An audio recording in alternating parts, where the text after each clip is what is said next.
I am 85 years old. I've lived long enough to see nearly everything around me change. The world outside my window is unrecognizable from the one I knew as a young man. But here I am, staring at the same four walls I've stared at for the last 20 winters, thinking about a life that feels both rushed and endless. There is something about the quiet that invites reflection, about the way the years stretch into one another when you're alone, that forces you to confront the truths you've been avoiding. I want to talk about marriage today. I warn you now, what I am about to say is not comforting. It is not the sugar-coated version people tend to expect. It is the truth, the one that has weighed on my chest for decades, long after people stopped asking for my opinion, long after they assumed I had moved on, long after my own wife was gone. I married when I was 23. She was 21, radiant, and full of laughter that could fill a room even when it was empty. I thought then that love was enough. That feeling itself, strong, urgent, bright, would carry us through every storm. I was young, confident, foolish, and certain that life would reward devotion. For a while it did. The early years were intoxicating. There were babies and tiny apartments, nights of whispered dreams and secret laughter. I told myself that if I worked hard, if I provided, if I shielded her from the world, everything else would follow. And for a time, it did. There was love in the air, in the smell of her hair, in the way she hummed while doing chores, in the warmth of her hand in mine. I thought it would last forever simply because it felt eternal. But love, I learned too late, is not a thing you can work at alone. It requires more than devotion. It demands attention, patience, and generosity, the kind you give even when you are exhausted, when the world has beaten you down, when your own heart feels heavy with disappointment. I did not always have that. I gave in ways I could see: money, protection, stability. I thought that was enough. I thought providing a life was the same as nurturing it. I did not understand that she wanted presence, curiosity, a heart that stayed open even when mine felt tired and full of pride. I remember small moments, tiny, seemingly meaningless, that now carry the weight of regret: a forgotten anniversary, a shrug when she asked me about her day, a dismissal of her fears because I assumed they were trivial. At the time, I told myself it didn't matter, that love didn't reside in the details, that grand gestures would cover the cracks, but they do matter. Those small fractures grow into gaps over time, invisible yet profound. The gap between us widened slowly, quietly, like a leak in a boat. I did not notice until we were already sinking. The hardest truth about marriage, the one people rarely speak aloud, is that it does not save you from loneliness. It does not shield you from disappointment. Sometimes it amplifies it. You spend decades with someone, thinking proximity equals intimacy, only to realize that you've been living parallel lives under the same roof. You share routines, children, holidays, illnesses, triumphs, but not your heart, not fully. And the realization that the one you've trusted with everything has drifted from you is quiet, bitter, and profound. For me, the turning point was not a dramatic fight. There was no single catastrophe, no moment of fiery revelation. It was a quiet, relentless awareness that she had grown distant, and so had I. The realization crept in, day by day, until it became impossible to ignore. She died when I was 79. In the months that followed, I felt an emptiness I had never known before. 50 years beside someone, and yet the solitude was absolute. It was a clarity I had long resisted. My mistakes were entirely my own.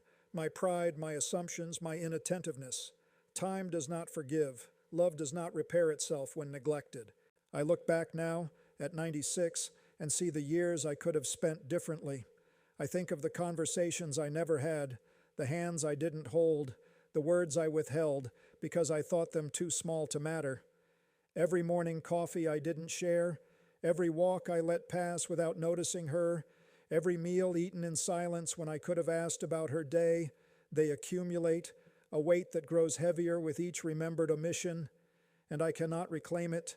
That time is gone forever, and yet there is more to marriage than just mistakes. There is joy, even in imperfection. I remember the nights when we stayed up talking about nothing, the laughter of children spilling into the living room, the quiet comfort of simply being beside someone who knew the texture of your mind, the sound of your sighs, the rhythm of your breath. There is intimacy in shared silence, in routine, in familiarity.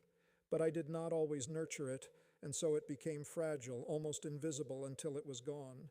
The truth that makes people uncomfortable is this: marriage is not magical. It is not a cure for fear, loneliness, or regret. It does not guarantee happiness. It is relentless, often unseen work, and even when you do everything right, it can fail quietly, leaving you with all the life you have accumulated, but none of the closeness you imagined. People speak of love as a destination, a summit to reach, but it is a journey, a fragile, demanding journey full of ways to fail without realizing it. And the older I get, the more I understand that it is the journey that teaches the most, even if it leaves scars. I wish someone had told me.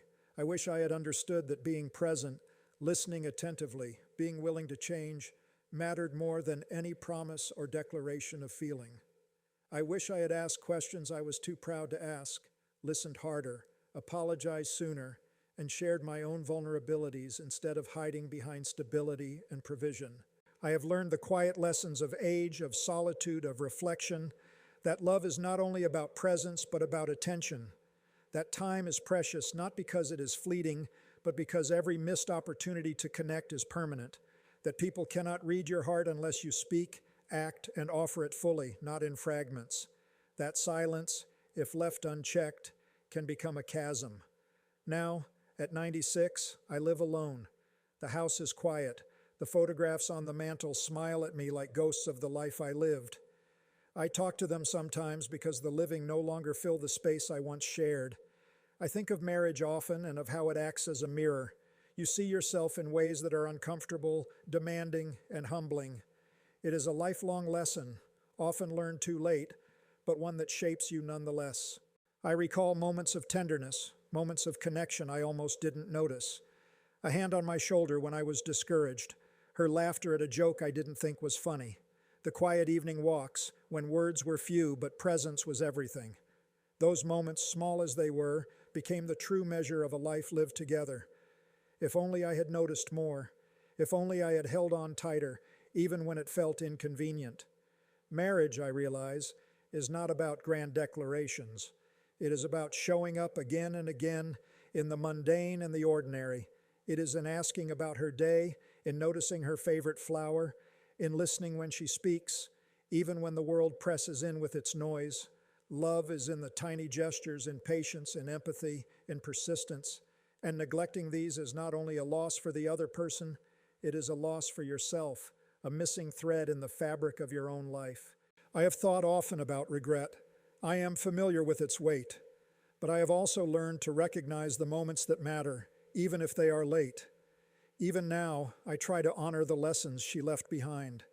I try to notice, to remember, to appreciate what remains, the memories, the laughter, the shared experiences, even the silence. I speak to her in my mind, in my heart, as if she is still beside me. It is a small comfort, but a comfort nonetheless. And if there is anything I can pass on to you, it is this: do not assume love will endure without effort. Do not assume it will heal or protect you from the disappointments of life. Be present, be attentive, ask the questions that matter, speak the words that seem small, hold hands a little longer, laugh a little louder, apologize a little sooner, because time, at the end, is unkind. It leaves you with memories, silence, and sometimes a realization of what could have been. I do not share this to dissuade anyone from marrying. Marriage is not a warning, though it carries warnings in every quiet moment.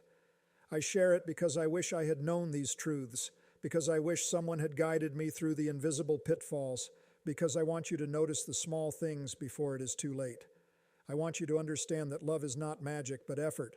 It is fragile, yes, but it is also the most meaningful work you will ever do.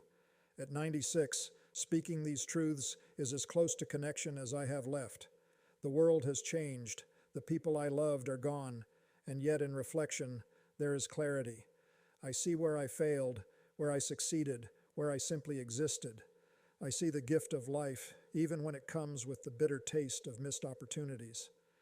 I see that love, when nurtured, is transformative, but when neglected, it leaves scars that echo through decades. So remember this: notice the small gestures. Speak the words you hesitate to speak. Listen fully. Be brave in the quiet moments, even when no one is watching, because one day you will look back as I do and realize that life is a series of fleeting moments stitched together, and the ones you miss are gone forever. And perhaps that is the ultimate lesson of marriage, that love is not about perfection, not about constancy, not about guarantees. It is about presence, attention, and courage. It is about daring to see the other person fully and without reservation, even when it is hard. It is about being brave in the ordinary. And it is about understanding that every moment matters, because one day you may be left with nothing but memories and the hope that you noticed enough to make them beautiful.